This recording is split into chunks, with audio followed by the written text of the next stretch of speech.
Below. We are on Barricade Cyber website right now if you're watching on the stream. Eric Taylor's calendar is right here. Boom!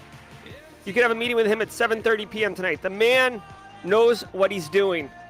Help yourself, help your business. Be prepared in the event of an incident. Also want to say shout out and love to IT Pro TV, now IT Pro by ACI Learning. If you're interested in basically getting curated, well-produced, high-quality content across IT, cyber, audit. If you want to take practice exams of the Sec Plus, CCNA, CISSP, whatever. Labs, they got it in there, okay? Use code SimplyCyber30 at checkout and get 30% off for Simply Cyber community members only. And if you've used it, you know it's good. You know what I'm talking about. All right. Oh my God, this song is so good. All right, I do want to remind everybody before we get started that each episode of the Daily Cyber Threat Briefing is worth half a CPE, so be sure to say what's up in chat, hashtag Team Live, to get credit for being here. I also want to let you know I've talked to Eric Capuano over at Recon InfoSec about his Thursday defensives to get a better understanding of how he uses Zoom to have people like register. I don't need people to register for the Daily Cyber Threat Briefing, but if it checks some box for the security certification people to say like, oh, here's a roster, we'll do that, and then we can I can email you after the show and say you were here, right? So that's what we're doing. If you're in Team Live, love it. Hashtag Team Live in chat. There's 38 of us. Holy Jesus, guys. Did the Simply Cyber community have a rough weekend? Good grief. Is Mardi Gras going on? Woo! Wow. All right. Well, for the 38 of us here, 65. Wow, that blew up quick. All right. If you're Team Live, love it. If you're Team Replay, put hashtag Team Replay in chat. Love seeing it in the comments. If you're Team Hybrid, you got here late, you're watching 2X. Watch me go until you get up to live. That's hashtag Team Hybrid. And shout out, hey, what's up, Omatola? Shout out to Chuck Sapp, who started the movement for hashtag Passive Observer, aka Team Lurker. If you've been quietly in the shadows, but still a member of the Simply Cyber community, you count, you matter. You are part of this community. Feel free, drop a hashtag Passive Observer. I'm not saying you got to get all chatty Cathy with us, but let us know you're here, okay? And obviously at the mid-roll, it's Monday, so we'll be doing Callan's Art of the Week. He's commissioned a special piece for our community this morning, and we'll continue the Simply Cyber Community Challenge. So hopefully Gaming with the Cat is in chat right now. All right, guys, that's the intro, so let me throw that to the side. I want to say what's up, Francis Ozaki, Kimberly, good morning. All right, Asha 412 and Ezra. Let us sit back, relax. Hopefully you guys got the newsletter this morning, got value from that. There he is. Sit back, relax, and let the cool sounds of the cyber news wash over you in an awesome wave. I'll see you guys at the mid-roll. From the CISO series, it's Cybersecurity Headlines. It's Monday, February 27th, 2023. News Corp reveals that attackers remained on its network for 2 years. Ugh. In February 2022, the American media and publishing giant News Corporation revealed it was the victim of a cyber attack from an advanced persistent threat actor that took place in January 2022. Investigation by Mandiant revealed that the attack was carried out by a nation-state actor which they believe to be a China-linked APT group.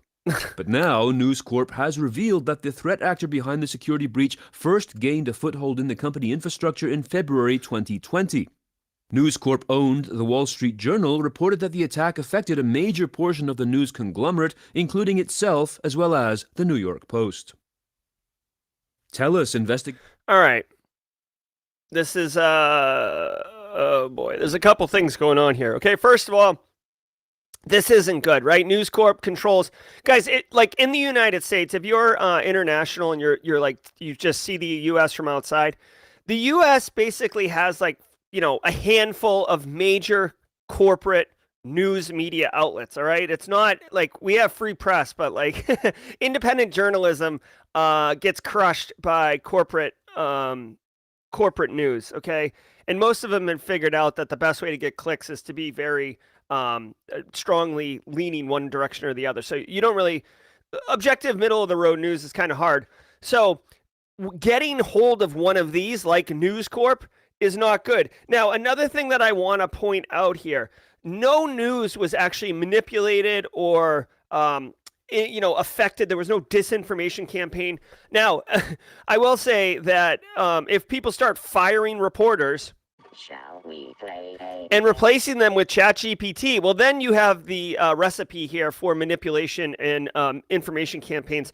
But all that this allowed was two things. One, for this state sponsored actor, they're alleging China, which would make sense. To me, it's either China or Russia. To be able to do this, to persist as long as you could for 2 years, and like the why, what's the objective of taking this over, totally points to a Russia or China backed interest.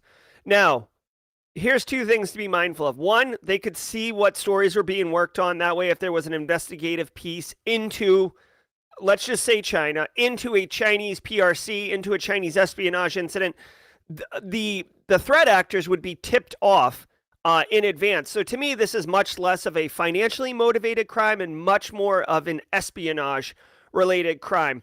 If you're in my Citadel class, I spoke quite a bit about industrial espionage last week in class. This right here is perfect in that vein. Here's the second thing.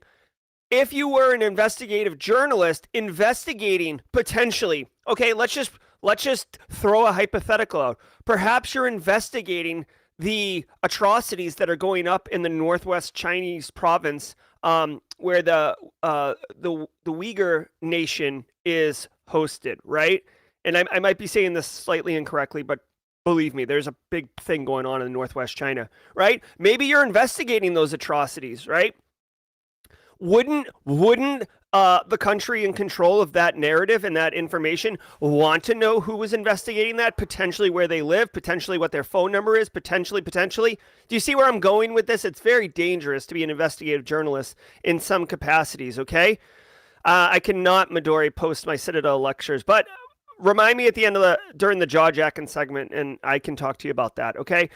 All right, so that's all there is around this. The third thing I'll say, because this is another great example, we have been talking, the information security industry can't it dislocates its shoulder, patting itself on the back about how quick we are from time to detection. So there is a metric in our industry called time to detection, or median time to detection, and it's supposed to be from initial infection, right? Like threat actor gets on a box, to incident response, sees it, right, and is taking action, right? So that's like a SOC analyst job.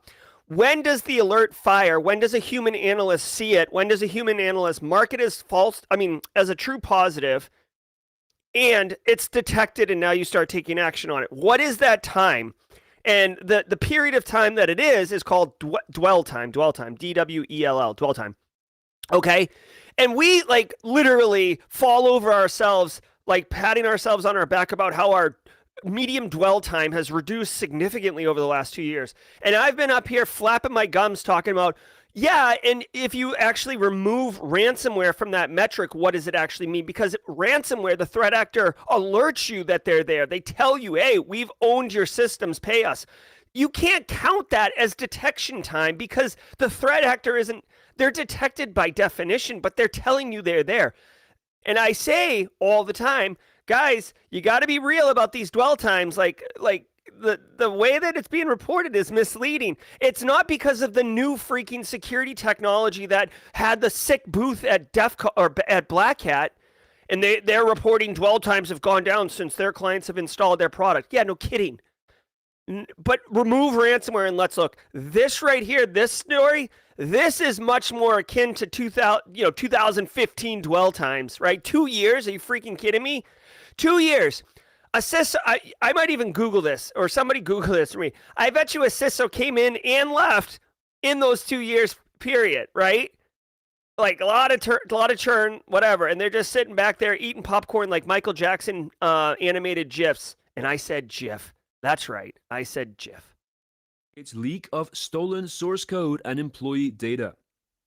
Canada's second largest telecom, Telus, is investigating a potential data breach after a threat actor shared samples online of what appears to be employee data. The threat actor subsequently posted screenshots that apparently show private source code repositories and payroll records held by the company. The seller further boasts that the stolen source code contains the company's SIM swap API that will purportedly enable adversaries to carry out SIM swap attacks. Telus has so far not found evidence of corporate or retail customer data being stolen and continues to monitor the event. All right, guys, couple quick things here. If you see this avatar, you guys see this avatar here on the left? This like anime silver-haired female thing. If you see that, you know it's legit. You know it's legit. I don't know why, but like this is like the go-to avatar for threat actors that are legit, okay? All right, so here's the deal, guys. Telus, I guess it's the second largest telecom in Canada, so, you know, it would be Verizon, United States, T-Mobile, whatever. The TLDR here is that, yes, employee data was stolen, but like, welcome to welcome to modern life. Like, your data's been stolen multiple times, so just get over that. The key thing here is that the API source code was stolen for this SMS SIM swapping technology. So now you don't need to go in and pay some retail store clerk $100 or $1,000 to do SIM swapping for you. You can just do it yourself. All I could think of is that Telus will probably, I would hope, would prioritize adjusting the source code of the API or putting some controls in place of the API. Just because you know how the API code works, like you see the function calls and stuff like that, you still need a valid session token and session key. They might be whitelisting IPs that are allowed to call those function calls, right? It's not like just because the threat actors got the API source code that, you know, all your base belong to us, right? There's a little bit more to it, but it's not good, guys. It's not good. So just be mindful of this, especially if you live in Canada. You should almost be glad that Twitter is ending SMS 2FA for Twitter accounts unless you have Twitter Blue, which I have a strong opinion on, which will be in the Lima Charlie Cyber Defenders podcast later this week if you're interested on my thoughts on that Twitter Blue thing. But okay, so that's the deal there. No big deal. Just if you're in Canada, be mindful, switch to authenticator or hardware tokens, and hopefully Telus reports out on an update on what they're doing to help address the risk of threat actors having the source code. Dish network goes offline after likely cyber attack. Employees cut off. TV giant and satellite broadcast provider Dish Network has mysteriously gone offline with its websites and apps ceasing to function over the past 24 hours as of this recording. The widespread outage affects Dish.com, the Dish Anywhere app, as well as several websites and networks owned by the corporation. Customers also suggest the company's call center phone numbers are unreachable. Customers are facing authentication issues when signing into TV channel apps such as MTV and Stars via their Dish credentials, and Dish Network's remote employees have been cut off from accessing their work systems. A source in touch with a Dish Network employee told Bleeping Computer that the network has been hit by a cyber attack, with employees seeing blank icons on their desktop, something that typically occurs after a ransomware infection encrypts the victim's files. All right, so check it out. It's not fair. It's not fair to kick. It's not fair to kick an injured person when they're down on the ground. But I laughed out loud when I saw this because my first thought was like, no, they didn't go out of. I mean, they didn't get hit. They went out of business. Like, who still uses Dish Network? Like, and maybe I'm being judgy, but like, maybe there's regions of the world that only have access to Dish. But like, I feel like DirecTV demolished Dish Network like 20 years ago, and I literally forgot they existed. So I was thinking of more like an NFT rug pull where Dish Network was just like, yoink, like, we're out of here, boy. So anyways, if this is actually a ransomware incident, which they're purporting it to be, this is a pretty significant hit, right? Where everything is down. Like, obviously, the Twitter account isn't, people aren't using the Twitter account. That has nothing to do with, yeah, okay, so Dish Answers is because the Twitter system isn't part of the Dish network. You know, they're screwed. This will be an interesting use case after the fact. Here's the one thing I will say about this, okay? InfoSec is a double-edged sword, guys. So just based on what I'm hearing here, Dish Network had really, really good controls, right? In order to access their internal apps, you would have to go through some type of kind of Citrix interface or web app gateway, right? So, hey, you know what, Carl gets fired. Boom, cut off Carl's access. Carl has no access to any internal apps. Doesn't matter what he had installed on his phone or his computer. He doesn't have access to data because you have to go through this choke point of this web app gateway or the Citrix gateway. Okay, good. Got it. You can't do anything without VPN. Good. Everything is within Dish Network's purview. Okay, good. Well, like, we're securing the crap out of all this stuff. High fives. CISO's getting bonuses. We're going on private jets. Hit the G6. Okay, here's the problem. When you get hit with ransomware and it knocks out your core capabilities, it hits everything. This is like, I just imagine like the wolf from like Wolf and Three Little Pigs, but like the Warner Brothers cartoon versions, but like from the 40s where it's like really, really exaggerated and his teeth are long and he's like all salivating. Threat actors were probably like, holy hell, this is going to be a payday. I would have to imagine Dish Network is scrambling to pay this ransom depending on how much it is, because they are down. This isn't like operating at 80%, right? When we think of contingency planning and business impact assessment, you're supposed to look at business processes, not like applications. You look at business processes. What do we need in order to deliver streaming service to our customers? What do we need in order to pay payroll for our employees? What do we need for staff to be able to access critical systems to do their job? All right. Here are those things. All right. Now, if a ransomware hits, how do we provide those services still, right? Sometimes it's as simple as like an alternate site that you can spin up instantly, right? That's a little bit more of an expensive option, but it's your classic Sec plus CISSP answer, right? Alt site, warm site, cold site, hot site, you spin it up, you're off and running. I don't think they had any of that, okay? So, to me, personally, this is a very interesting use case. You don't typically see ransomware demolish entirely the company, especially one as large as Dish Network. So, interesting use case. I'll see what we're seeing, and we'll go from there. Aaron KG, all GRC questions. All right. So anyways, yeah, Dish Network down, massive cyber attack. I will look forward to a post-mortem of this one. At least one open source vulnerability found in 84% of code bases. Not a surprise. At a time when almost all software contains open source code, at least one known open source vulnerability was detected in 84% of all commercial and proprietary code bases examined by researchers at application security company Synopsys. In addition, 48% of all code bases analyzed by Synopsys researchers contained high-risk vulnerabilities, which are those that have been actively exploited, already have documented proof-of-concept exploits, or are classified as remote code execution vulnerabilities.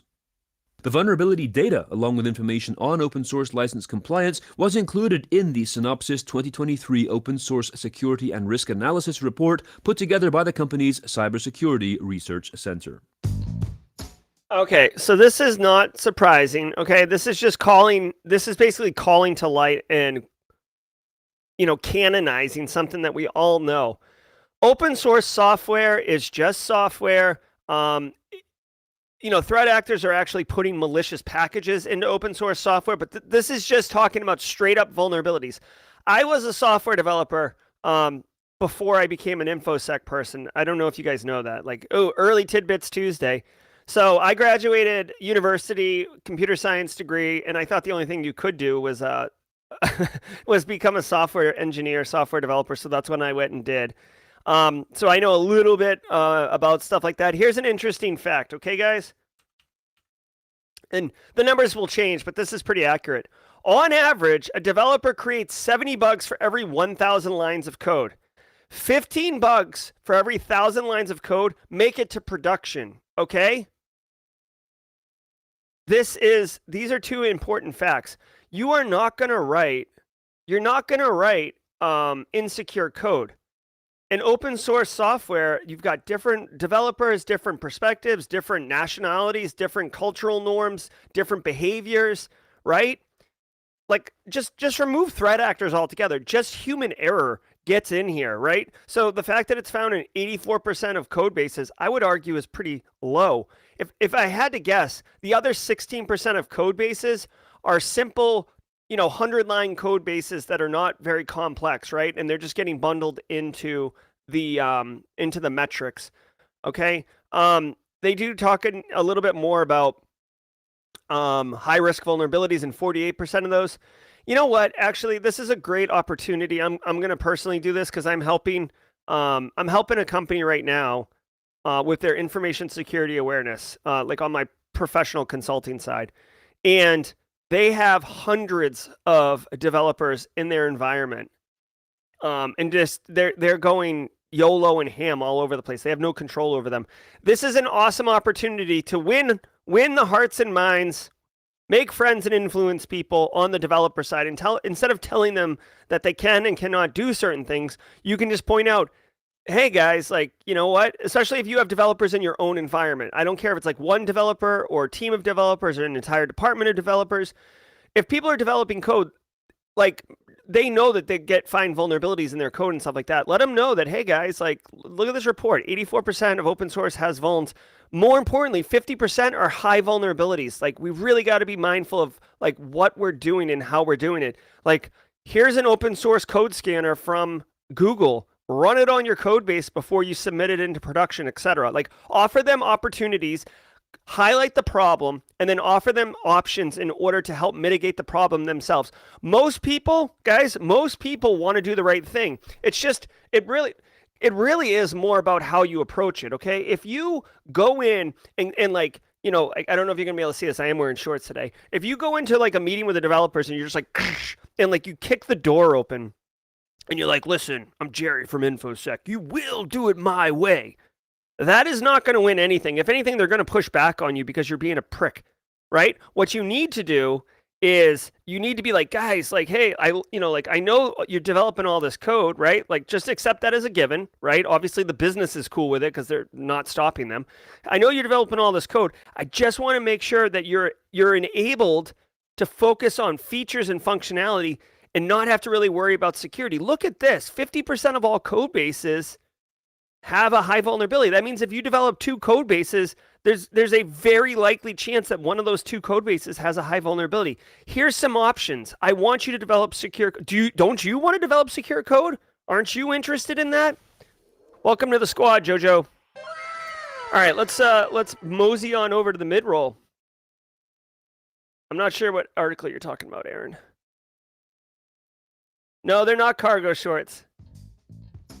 And now, a word from our sponsor, Conveyor.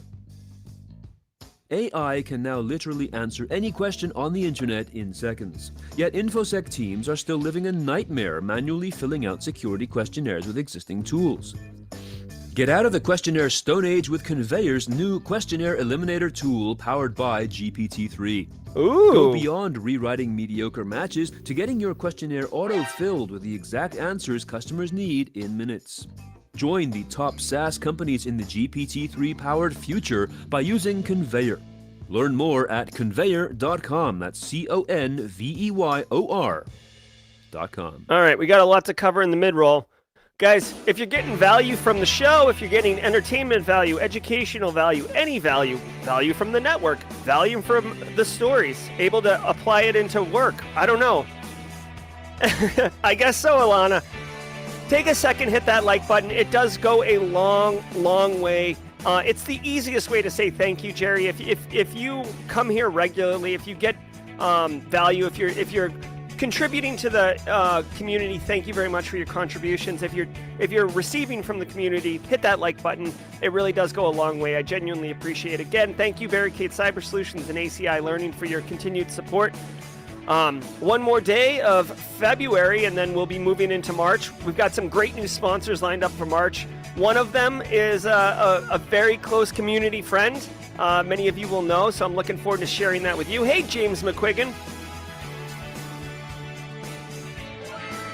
Love me some James McQuiggan, everybody. All right, guys. Many of you got the newsletter this morning. There's a link in the description below. Wow. Joel Belton with the thumbs up.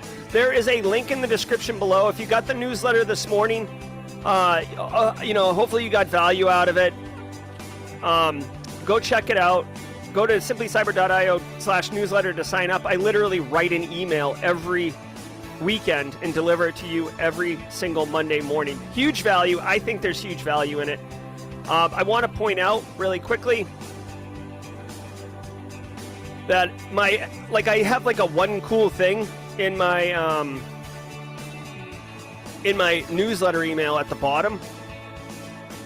Come on, man. Eric Capuano, check this out, guys. If you are remotely interested in SOC analyst, go check out this blog post. Eric Capuano from Recon InfoSec. Whoops. He wrote this blog post. It's a 4-part blog post. Dude, the guy knows everything there is to know about SOC analyst. If you want to get it straight from the horse's mouth on how to become a SOC analyst, like Carrie, if you want to be a SOC analyst, like, guys, this is about as legit gets. I put it on my social medias. I love Eric Capuano. Was one of my very first guests back in 2020 on Simply Cyber. He continues to deliver the heat and the value. Go check out these blog posts. I'm actually thinking of making a video series of me going through these blog posts and building the VMs up the way he did in the blog post. So stay tuned to that. All right, guys, it is Callan's artwork of the week. I want to share this. Callan made this yesterday. Very special edition, okay? Callan, my son, makes art for us every single Monday. Here is the art of the week. Now, that is an Eevee from Pokemon, but Callan wanted you to know that it's a very special Eevee. She is super inclusive. She's a fairy type, a dark type, a psychic type, a grass type, a water type, a fire type. It is an inclusive Eevee.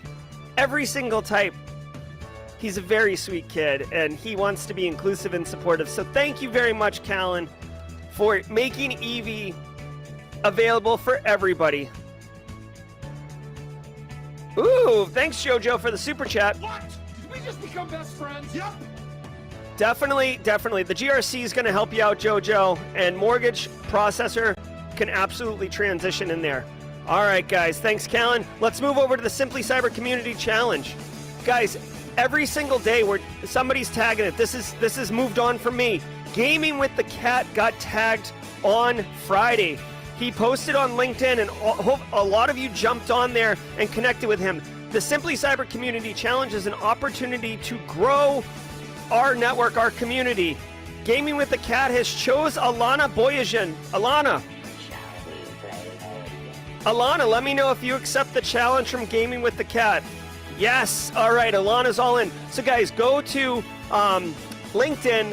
Alana will be posting a LinkedIn post sharing her thoughts, views, and opinions of cybersecurity of the Simply Cyber community. The goal is she'll put hashtag Simply Cyber Community Challenge in. Alana, it is 5 of 5. It'll be the 5th link in the chain.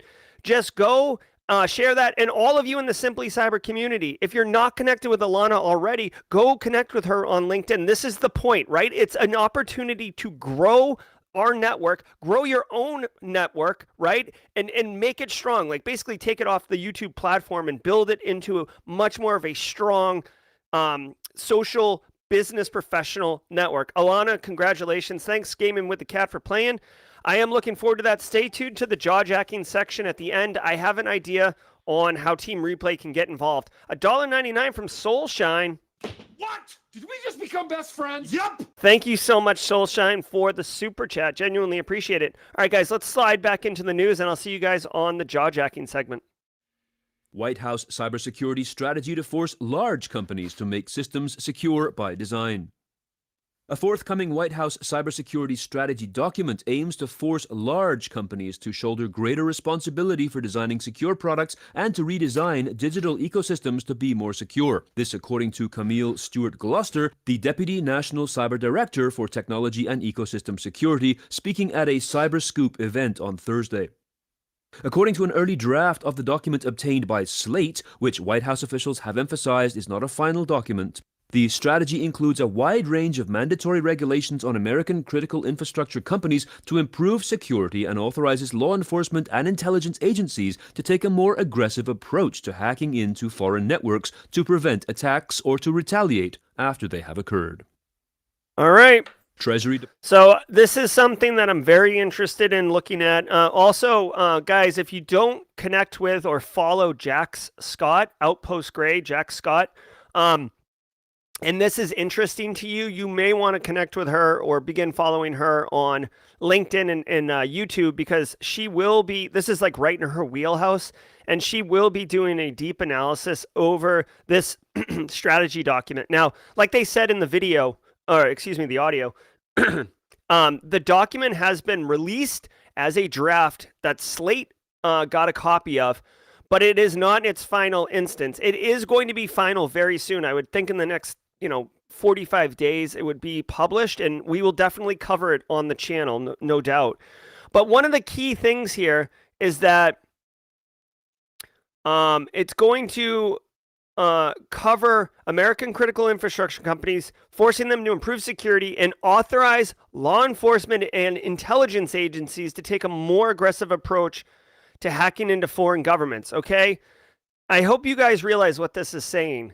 This is like green lighting the NSA to hack back, okay?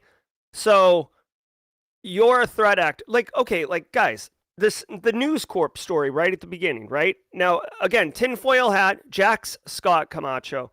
Jax Scott, Outpost Gray. Okay, check it out, guys. This News Corp story, right? Here, let me do my little tinfoil hat. This News Corp story, right? News Corp, 2 years. They believe it's China, okay? This right here is saying the NSA could go, oh, hey, guess what? Looks like News Corp got hacked. We're going to attack China. Like, this is a very slippery slope, y'all, because now we're starting to enter into, like, what defines an act of war, right? If we step foot on, let's just use Chinese soil for a second, and attack a Chinese citizen, that is an act of war. If we break into a Chinese network and ransomware, not that that's what we're going to do, but like ransomware them, is that an act of war? It is a very slippery slope, and I get that China's been doing it to us for a while, and Russia has been instrumental, or Russia's been putting on a masterclass of how to commit cyber acts of war, for lack of a better term, without crossing the threshold of what defines an act of war. This is turning the heat up, basically, and letting the chains off of American capabilities in order to basically hack back. So we are going to see what this actually means. I want to point out, this does not authorize, this doesn't authorize News Corp to hack back. This does not authorize individuals, private citizens, private businesses to hack back. This enables federal government to hack back, okay? So that's a key point. Also, they're beginning to include regulation. Instead of a voluntary approach of you can implement NIST CSF, it's a regulatory approach. You must implement X, Y, and Z, whatever it is, okay? I can't help, again, tinfoil hat Jerry. I hate being this guy. God dang, I hate this. Guys, when I hear this is another thing I think of. Kimberly? Straight cash, homie. Oh, yeah, sure, no problem. We are Amazon.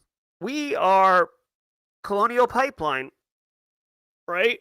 We'd love to comply with your requirements. Are you going to give us a grant? Are you going to give us money to implement these security controls? Sure, we'll implement them. Give us money. So now there's going to, like, I feel like there's going to be this, like, fat loan, or not loan, grant, and it'll be wrapped in, like, you know, an American flag of, like, you know, bolstering the critical infrastructure of the U.S., you know, systems. And I get it, but at the same time, like, I hate thinking this way, but I feel like it's like, watch out for the fraud.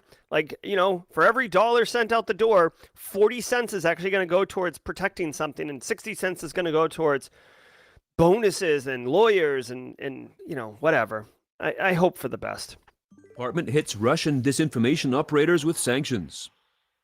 This announcement came on Friday and applies sanctions on Russian companies, including a handful of entities connected to cybersecurity and disinformation operations with links to Russia's intelligence services.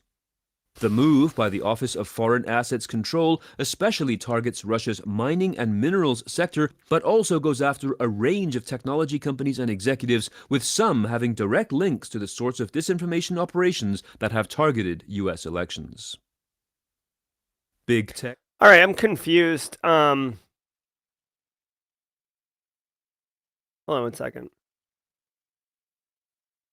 Okay, so this makes sense. Okay, the sanctions are largely symbolic. Okay, I'm glad that it says that. Like, when I see this title, I'm like, what freaking difference does it make? How does the Treasury Department sanctioning a Russian company have any impact? Right? It's like wagging your finger at a bully, you know, on another sports team or something like that. Oh, shouldn't do that, right? Like where's the impact, right? So the fact that it says it's largely symbolic, I agree. Now, they do point out that by sanctioning these companies, it forbids U.S. companies from doing business with them.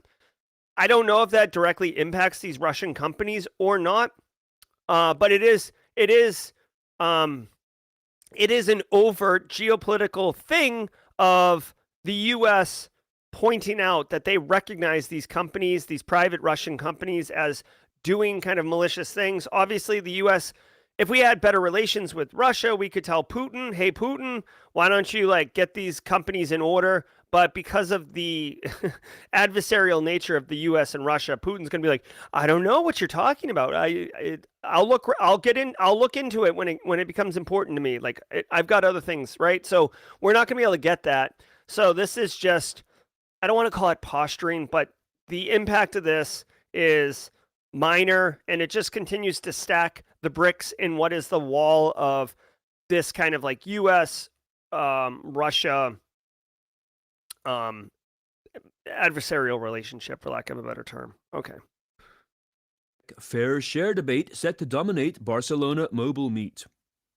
A clash between big tech and European Union telecoms firms over who will underwrite network infrastructure is set to dominate discussion at the world's largest telecoms conference this week. More than 80,000 people, including tech executives, innovators, and regulators, are set to descend on this year's Mobile World Congress in Barcelona. EU industry chief Thierry Breton on Thursday launched a 12-week consultation on its fair share proposals, under which big tech platforms would bear more of the costs of the systems which give them access to consumers. Representatives from companies including Alphabet, Meta, and Netflix are expected to use the conference as a platform to push back against the EU proposals.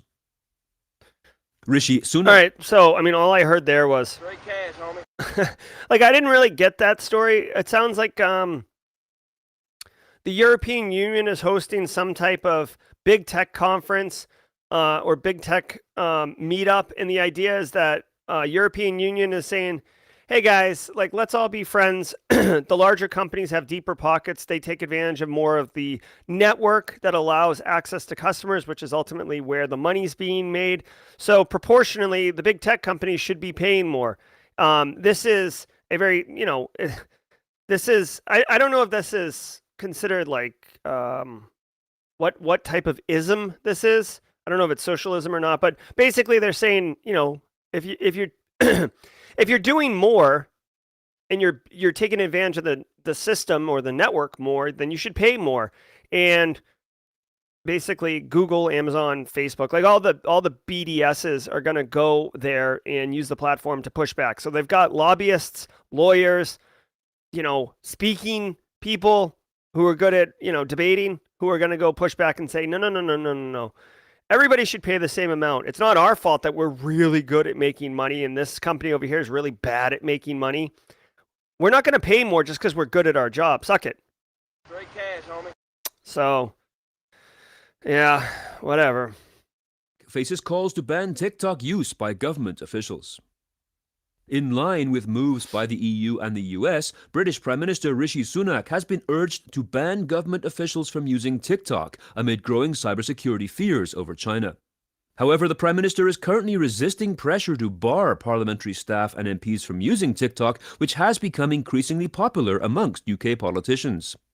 While one Conservative MP posted a 48-second video on the app showing his 41,000-strong following what it is like going through security to get into number 10 Downing Street, others are urging concerted action against Chinese state threats, including data harvesting.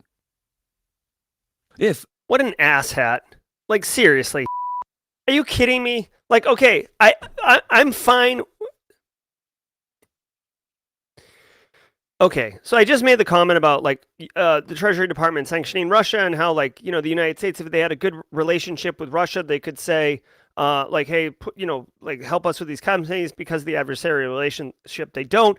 The United States has a great relationship with the European Union, especially England and the United Kingdom. So when they make decisions, they kind of can go in lockstep. Hey, we learned this. This is good. So the PM for England is saying, hey, we should ban TikTok. And the elected officials, for lack of a better term, the lords and ladies of England are pushing back, saying, no, okay, I get it. Here's two things. One, how about you get a government-issued phone and then you get a personal phone and you don't use your government-issued phone for freaking TikTok? Second of all, and this is the one that really chaps my butt, okay? Are you so stupid? Oh. You are so dumb. You are really dumb. Are you so stupid that you would literally document the security protocols to physically enter a facility that is as sensitive as the government facility in England, whatever they called it, 10 Downing Street or whatever? Are you freaking stupid? Like, that is so dumb.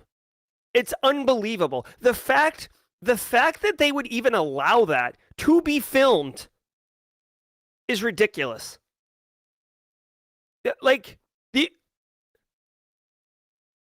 Oh my God. It's like, why don't we film what it's like to do a polygraph and what questions you're going to be asked so you can beat the polygraph? It's so dumb. What an idiot. I'm annoyed. You know why it annoys me, guys? It annoys me because we as practitioners bust our hump in order to put security controls, processes, workflows, technology, administrative, operational. We work our ass off to put these all in place, okay? And we're constantly thinking about okay, how's the business going to take this? Does this work for business? Can we make this work? We need to balance functionality and usability with security, right? It's like a slider, right? We can't be totally secure, but we can't be totally usable either. We got to be somewhere in the middle. We do all this. We work our butt off. We get them what they want, and then they freaking post a video on TikTok on how to circumvent it. You idiot. Ugh. So annoying. Ugh.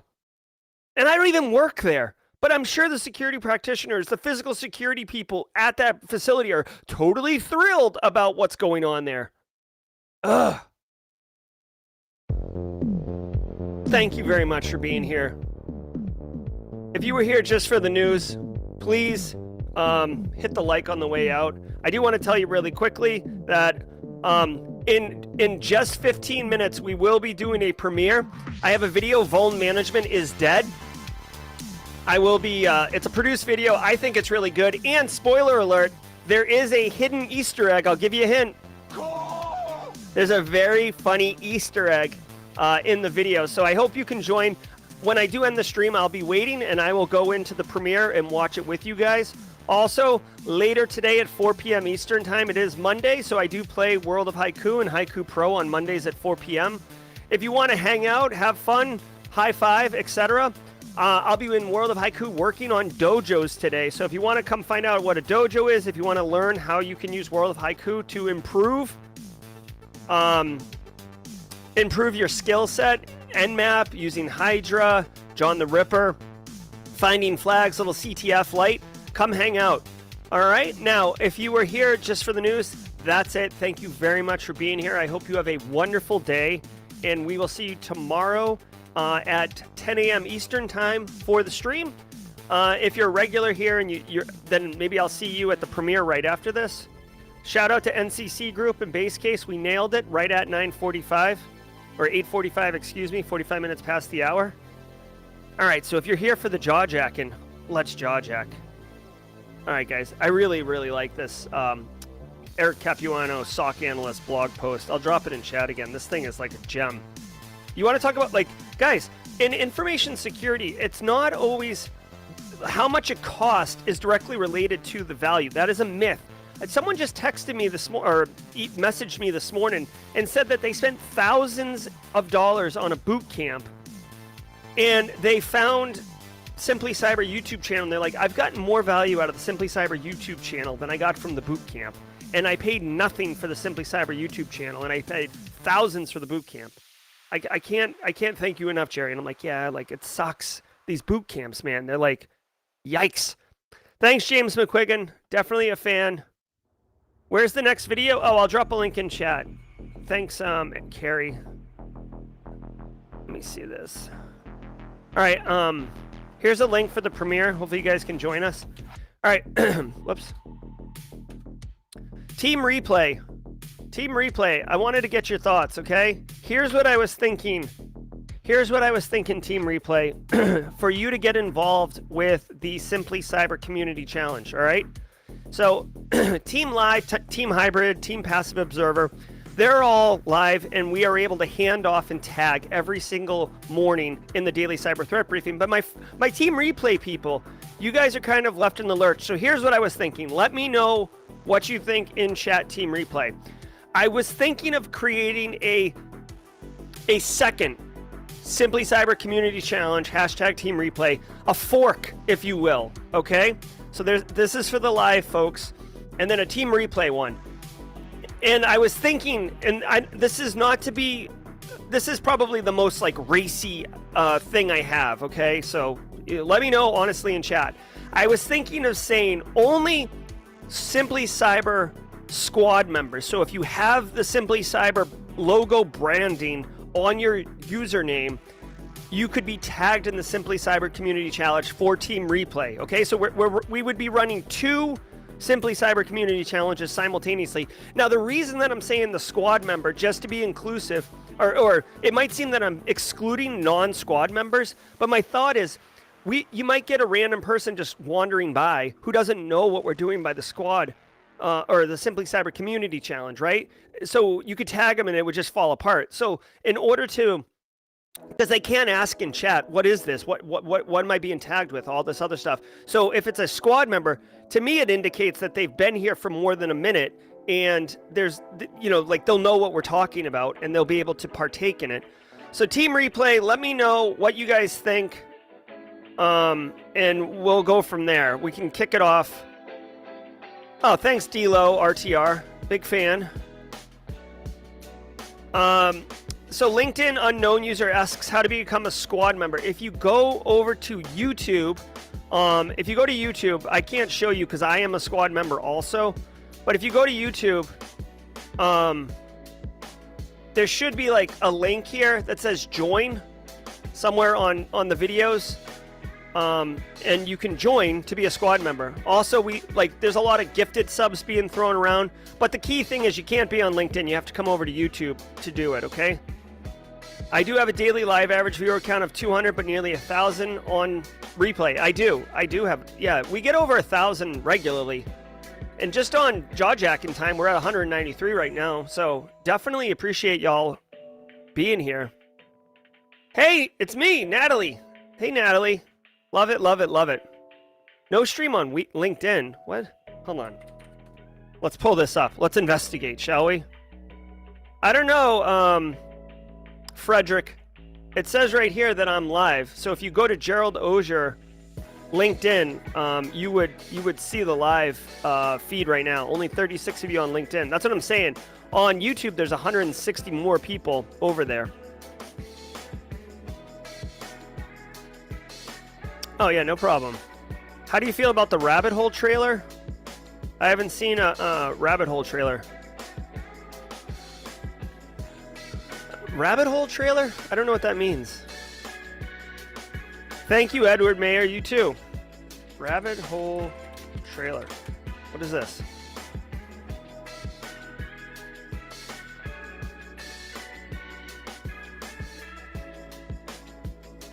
Oh, it's a Kiefer Sutherland movie. Nice. I'll watch this. See, I can't watch this with you guys. I don't know how to pump my audio. I don't know how to pump my audio in here. So you would just... Ooh, a master in deception in the world of corporate espionage. Hello. All right. I will be back for you. Whoever suggested this, thank you very much for sharing that with me. I'll be watching that. I'll be watching that in a minute, and I'll let you know tomorrow how I think about it. Or I'll let you know at the World of Haiku. Here from the GRC Masterclass. Nice. Life with King from the Masterclass. Let's do this.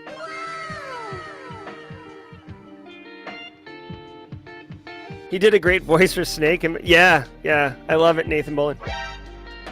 Patrick Moss, welcome to the squad. All right. I hope everybody had a good weekend. We're doing some home projects here at the house. So that was a pretty big thing over the weekend. Oh, guys, just this is like real deep cut for Simply Cyber community members. Mrs. Auger and I actually went and looked at sheds and found one. So I'm getting a shed that's being converted into an office studio space, and I'll be moving out of this space and into a much bigger studio space that's going to have like 2 sets in it. Like one will be like this set, and then another one will have 2 chairs and a little table, and I can do like live in-person interviews if people come to visit, like Charles Finfrock. I'm a crypto evangelist. I love it, love it, love it. So stay tuned for that. I'm super excited about it. Hold on, is that James McQuiggan? Who's dropping squad subs? James McQuiggan! Giddy up on that. Thank you so much, James McQuiggan, for the gifted subs. Alicia Jerry picking one up. Soulshine picking one up. Jared Pierpoint picking one up. Very nice, guys. Take advantage of those emotes. Take advantage of those emotes. Yeah, exactly. Get the Oprah on. Love it, love it, love it. Where's my premiere? I hope you guys like this video. If you're gonna join in the premiere of this Vuln Management is Dead, please, be honest in the comments. I'd love. Thank you, James McQuiggan. That's very, very generous and kind of you. I like this video. I will tell you, it was a sponsored video, but like all of my sponsored videos, I will be delivering value to you. Okay, it's not just like a product placement. Like I think it's really, really cool. There's been a shift in the cyberspace over the last couple of years around moving from vulnerability management into continuous threat exposure management, which is a evolved way and a more realistic way of managing risk, and that's what that is. No problem, James Randolph. We'll see. It'll be there afterwards. Yes, Sean Washington. It is a she shed. I do plan on vlogging the whole experience. Haircut Fish, are you saying that this looks like a Coke ad? Jojo, Jerry and family, please keep me in your best wishes as I just found out I'm being laid off starting today. Help me with Discord and LinkedIn fam. Oh, Jojo, that sucks, man. That sucks. What? Did we just become best friends? Yup. Jojo. Damn. All right. Hey, I know. I'll just say this. I know it's Alana's choice who to tag, but JoJo might be a good person to tag with the Simply Cyber Community Challenge tomorrow. So yeah, sorry, Joe. That sucks. Hopefully you're set up to be able to pivot quickly. Get your resume tight. Be networking. A tech treehouse, that would be fun. Oh, yeah, Haircut Fish. I see. Sponsored. Yeah. Midori K is asking if anyone's going to B-Sides Tampa. I do know one person in the community going to B-Sides Tampa. I don't want to dox her. But... Alright, guys.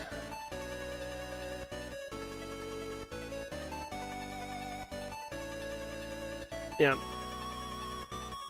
There it is. Kimberly Can Fix It's going to B-Sides. All right, guys. This is going to premiere in 60 seconds. As soon as the trailer pops up, I'm going to drop. Again, thank you all so much for being here. I hope to see you in the premiere. And remember, later today at 4 p.m. Eastern, I will be doing a live stream, World of Haiku Dojo. Eric Capuano's blog post, get on that. And Alana, guys, remember, go find Alana Boyajin on LinkedIn and connect with her. We are building our networks. Jojo, go connect with Alana if you're not already. Yes, Shane Himes crushing it with a GRC interview. Love it, love it, love it. Nice. Haircut Fish is going to a couple B-sides. Here's the link, Emilio. The link to the premiere.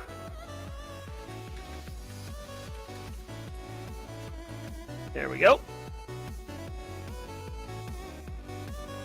Any second now, it's coming.